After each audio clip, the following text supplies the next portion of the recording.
साथियों नमस्कार। Real news channel में आपका हार्दिक स्वागत है। रायबरेली में हरिओम वाल्मीकि की कुछ दबंग आतंकवादियों ने चोरी का झूठा आरोप लगाकर उनको पीट पीट कर मार दिया। और जब उसको वो पीट रहे थे तो उस समय हरिओम वाल्मीकि ने राहुल गांधी का नाम लिया कि वो मुझे बचा लेंगे। और उसी समय वो आतंकवादी कह रहे थे कि हम बाबा के लोग हैं। इस घटना से ऐसा लगा कि राहुल गांधी दलितों के बड़े मसीहा हैं या दलितों को बचाने के लिए आगे आते हैं, ऐसा मैसेज मेन स्ट्रीम मीडिया ने दिया। मेन स्ट्रीम मीडिया के साथ कुछ जो मनु मीडिया है यूट्यूब पर उन्होंने ऐसी बातें चलाई। उसके कुछ समय बाद राहुल गांधी वहां रायबरेली में हरिओम वाल्मीकि के परिवार से मिलने गए। हालांकि पुलिस ने उन्हें काफी रोकने की कोशिश की, लेकिन उसके बावजूद भी वो वहां पहुंचे।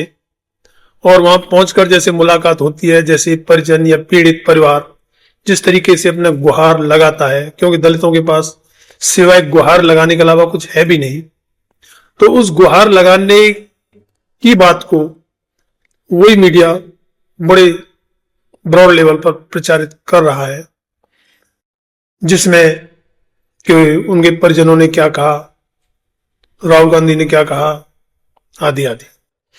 उसमें अच्छा खूब सारा फोटोशूट हुआ और उसके बाद में कहानी खत्म। अब राहुल गांधी क्यों मिलने गए वहां? हालांकि देश में दलितों के साथ में अत्याचार तो जगह जगह पर लगातार जारी है। राहुल गांधी कभी किसी घटना पर इस तरीके से नहीं गए, इसके बारे में विश्लेषण करते हैं।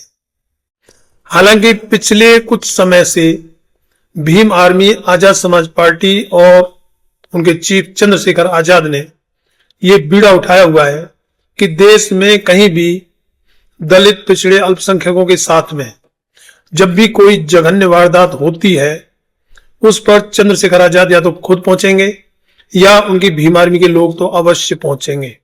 ऐसा माहौल बन गया है कि पुलिस को कॉल करने के बजाय लोग भीम आर्मी को कॉल करने लगे हैं। ये भीम आर्मी और चंद्रशेखर आजाद के ऊपर जनता का विश्वास दिखता है। अब वहां पर चंद्रशेखर आजाद जिस घटना पर पहुंचेंगे, वहां पर मृतक के परिवार के लिए बात करेंगे, वहां वो आंदोलन करेंगे।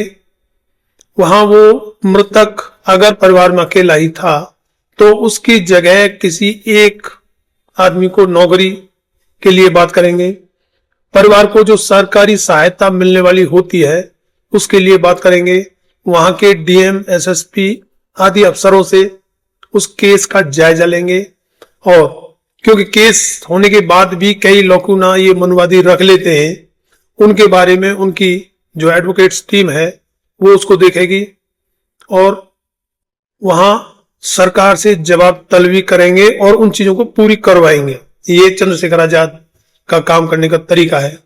मुझे लगता है चंद्रशेखर आजाद के काम करने के तरीके को लोग नकल तो करने लगे हैं।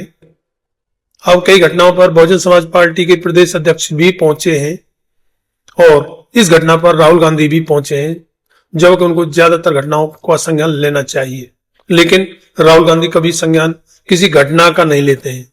जनरल तौर पर वो खूब बातें करते हैं, ये हो रहा है, दलितों के साथ में अत्याचार हो रहा है, दलितों की हकमारी हो रही है, ये बातें तो खूब करेंगे, लेकिन किसी पर्टिकुलर घटना होने पर वहां पहुंचे और उनके लिए, हक के लिए आवाज उठाएं, ऐसा कभी नहीं हुआ तो ये रायबरेली में हुआ।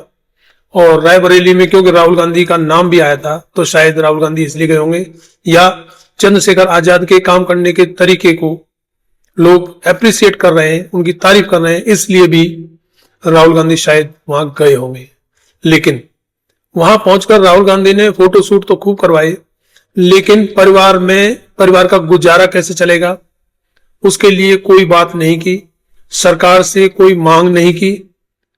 सरकार से जो वित्तीय सहायता उनको मिलनी चाहिए थी वो मिली या नहीं मिली, उसके लिए वहां के एसडीएम, डीएम या एसएसपी जिम्मेवार होते हैं, उनसे कोई बात नहीं की। आगे से ऐसी कोई चीज ना हो उसके लिए कोई आंदोलन नहीं किया और उसमें मृतक के परिवार में से किसी आदमी को सरकारी नौकरी दिलाने के लिए कोशिश की जा सकती थी। राहुल गांधी ने वो बिल्कुल नहीं की। मतलब कुल मिला के ऐसा लगा कि राहुल गांधी ने चंद्रशेखर आजाद जी की नकल करने की कोशिश तो की है, लेकिन बात सिर्फ नकल करने से नहीं बनेगी। और नकल तो आप कर लेंगे, लेकिन नियत और मेहनत कहां से लाओगे जो आपके पास नहीं है? क्योंकि नियत में यही सब शामिल होता है कि वहां जाके फोटोशूट तो खूब करवाए, लेकिन परिवार की आर्थिक हालत क्या है, उसके बच्चों की पढ़ाई लिखाई कैसे होगी, उसकी आजीविका कैसे चलेगी, परिवार की सरकार ने कितना समर्थन उनको दिया है, या उनको जो वित्तीय सहायता जो मिलनी चाहिए, क्या उसके लिए कोई प्रयास राहुल गांधी ने किए? नहीं किए, और वो करेंगे भी नहीं। क्योंकि राहुल गांधी सिर्फ नकल तो कर सकते हैं, लेकिन उन्हें बहुजनों के दुख दर्द का एहसास है ही नहीं। उनका काम सिर्फ वहां फोटो शूट कराने से चल गया, जो उनकी राजनीति के लिए जरूरी है, क्योंकि ऐसे ड्रामे भी राजनीति के लिए चाहिए और उनका प्रचार प्रसार उनका मीडिया खूब कर देगा। लेकिन मीडिया ये भी नहीं पूछेगा कि जो परिवार की हालत है उसके लिए क्या एफर्ट्स किए, या उसमें कितनी गिरफ्तारी हुई, गिरफ्तारी प्रॉपर तरीके से हो रही है या कुछ और। क्या राहुल गांधी वहां आवाज नहीं उठा सकते थे कि जब बदमाशों के घर पर बुलडोजर चलता है तो इस पर क्या बुलडोजर चलेगा? हालांकि मैं किसी के भी घर पर बुलडोजर चलाने के खिलाफ हूं, मैं इस बात से बिल्कुल सहमत नहीं हूं कि बुलडोजर से भी कोई न्याय दिया जा सकता है, लेकिन प्रैक्टिकल में तो सुप्रीम कोर्ट की गाइडलाइन आने के बावजूद भी वो जारी है, जिस पर राहुल गांधी ने कभी एक लाइन नहीं बोली। तो कहना यही है कि राहुल गांधी नकल तो कर लेंगे, लेकिन नियत कहां से लाओगे, वो मेहनत कहां से लाओगे जो चंद्रशेखर आजाद मौके पर पहुंचकर वो संघर्ष करते हैं उनकी गिरफ्तारी के लिए, उनके आर्थिक स्थिति सुधारने के लिए, परिवार में से एक आदमी को नौकरी के लिए, और दोबारा उनके ऊपर कोई अटैक ना हो उनकी सुरक्षा के लिए, शस्त्र लाइसेंस के लिए वो मांग उठाते हैं। आगे की सुरक्षा के पुख्ता इंतजाम सरकार से करने के लिए वो संघर्ष करते हैं। एसडीएम, डीएम, एसएसपी और कंसर्न सरकार के अन्य अधिकारियों से वो बात करके मौके पर वो करवाते हैं, जो राहुल गांधी को ये सब चीजें शायद याद भी नहीं आई होंगी, उनके दिमाग में भी नहीं आई होंगी, क्योंकि राहुल गांधी सोने की चम्मच लेके पैदा हुए हैं। उन्हें नहीं पता ग्राउंड पर क्या एहसास होता है, क्या दुख दर्द होता है। हाँ, जैसे उनके सलाहकार बता देते हैं कि राजनीति के लिए अगर इसमें फोटोशूट हो जाएगा तो आपकी अच्छी चमक जाएगी, राजनीति चमक जाएगी, ये तो कर लेंगे, लेकिन दुख दर्द का तो एहसास ही नहीं है, तो इसलिए बाकी चीजें वो कैसे करेंगे, कहां से करेंगे? और अगर कर देंगे तो कुछ उनके लोग उनके खिलाफ हो जाएंगे, ये भी डर है। भारतीय राजनीति में एक ये भी डर एक बड़ा अजीब सा है, जिस तरीके से मुसलमानों का नाम कई पार्टियों के लीडर ले ही नहीं सकते। कोई वारदात अगर किसी मुसलमान के खिलाफ हो भी गई तो उसमें वैसे इधर उधर की बातें करके तो बोल देंगे, लेकिन सीधा ये नहीं बोलेंगे इस मुस्लिम के खिलाफ ऐसा क्यों हुआ है, या वो संघर्ष करे।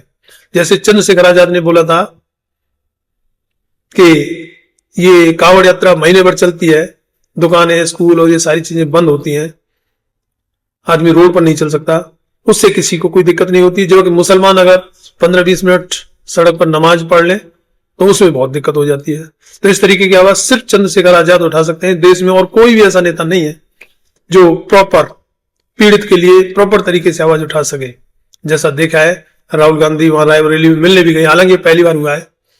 इससे पहले राहुल गांधी कभी किसी घटना पर किसी पीड़ित के परिवार से मिलने नहीं गए, और यहां गए तो सिर्फ फोटो शूट करा के वापस।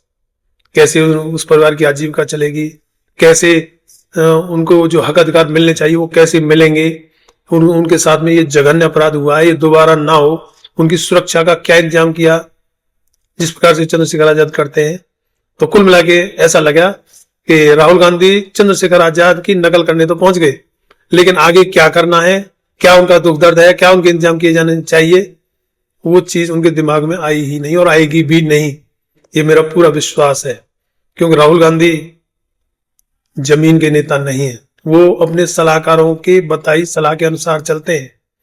असली दुख दर्द जमीन पर क्या होता है, एक गरीब दलित किस तरीके के माहौल में जीवन यापन कर रहा है, उसका राहुल गांधी को एहसास नहीं है। और राहुल गांधी को ही कहां से एहसास होगा जब कांग्रेस के बड़े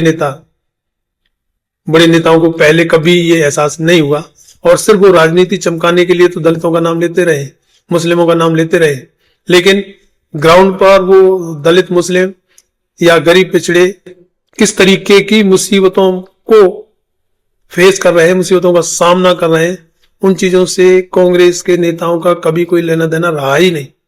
अगर रहा होता, अगर ये बात सोची होती, तो कांग्रेस 55-60 साल सत्ता में रही, बहुत कुछ कर सकती थी।